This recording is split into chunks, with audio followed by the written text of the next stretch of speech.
his resignation from the White House earlier this week, he got some rave reviews. Here's a sample circulating on the internet.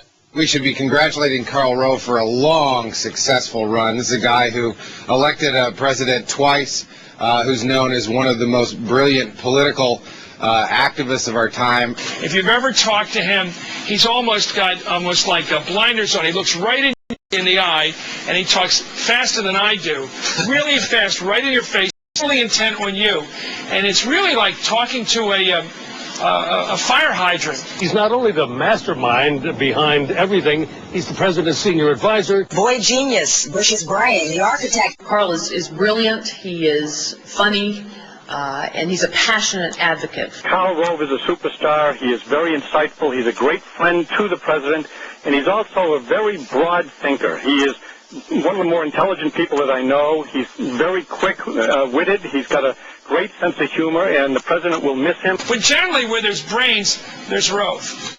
There is, of course, more to be said. What struck me about my fellow Texan Karl Rove is that he knew how to win elections as if they were divine interventions. You may think God summoned Billy Graham to Florida on the eve of the 2000 election to endorse George W. Bush just in the nick of time. But if it did happen that way, the good Lord was speaking in a Texas accent. Karl Rove figured out a long time ago that the way to take an intellectually incurious, draft-averse, naughty playboy in a flight jacket with chewing tobacco in his back pocket and make him governor of Texas was to sell him as God's anointed in a state where preachers and televangelists outnumber even oil derricks and jackrabbits. Using church pews as precincts, Rove turned religion into a weapon of political combat, a battering ram aimed at the devil's minions, especially at gay people. It's so easy, as Karl knew, to scapegoat people you outnumber. And if God is love, as rumor has it, Rove knew in politics to bet on fear and loathing. Never mind that in stroking the basest bigotry of true believers, you coarsen both politics and religion. At the same time he was recruiting an army of the Lord for the born-again Bush, Rove was also shaking down corporations for campaign cash. Crony capitalism became a biblical injunction.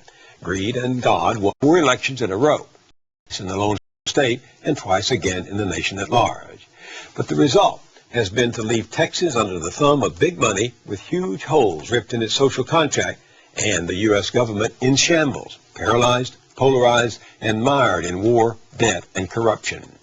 Rove himself is deeply enmeshed in some of the scandals being investigated as we speak, including those missing emails that could tell us who turned the Attorney General of the United States into a partisan sock puppet. Rove is riding out of Dodge City as the posse rides in. At his press conference this week, he asked God to bless the president and the country, even as reports were circulating that he himself had confessed to friends his own agnosticism. He wished he could believe, but he cannot.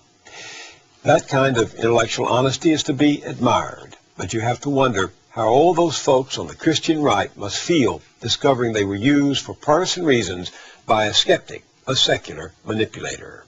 On his last play of the game, all Karl Rove had to offer them was a Hail Mary pass while telling himself there's no one there